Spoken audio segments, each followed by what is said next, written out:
This video will go through the process of installing new pads on Hayes HMX1 mechanical disc brakes. And these use the same pads as the comparable hydraulic disc brakes, as you can see. But they are a little bit more finicky, and you don't come across them as often as you do some offerings from SRAM or Shimano. For example, this spring, if you don't know what you're doing, which I didn't, and I couldn't find any videos telling you how to do it, but eventually I figured it out, so hopefully this saves you some time. But it can be kind of confusing if it's your first time doing this. There's two of these springs. This one I've already put on. And this is how, hopefully you can see how that spring is supposed to go on.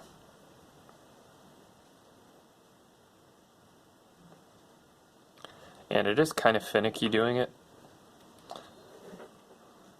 but I'll do my best to show you how the best way to do it. So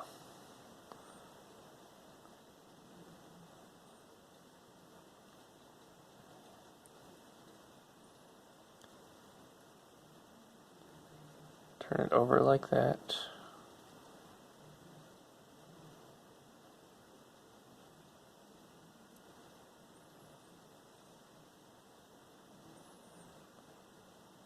Squeeze it together.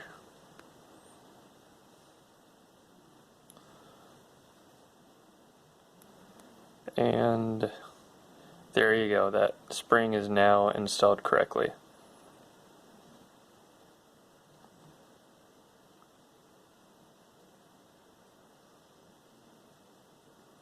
Of course, you don't want to touch the surface, the braking surface, with your finger. I'm trying not to do that. So now the next step, installing the pads. If you can see these little nipples on the inside, that is where the spring has to clip on. Now this is an older brake system, so only one piston will push out, but that's normal.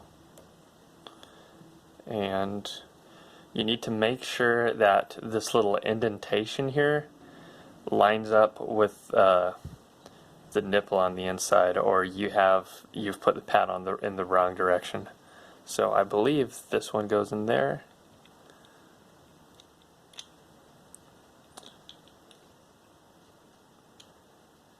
And it does line up. So now you have to click it on as so. The nipple will slot in through that wide spot and then be clicked through the narrow channel and then seat itself into the end there where it's inside of a hole. And just repeat on the other side.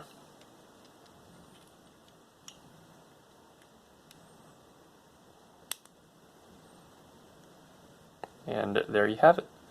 Both pads are now locked in place. You hear a nice firm click, and they're not going anywhere, so it's ready to install at this point.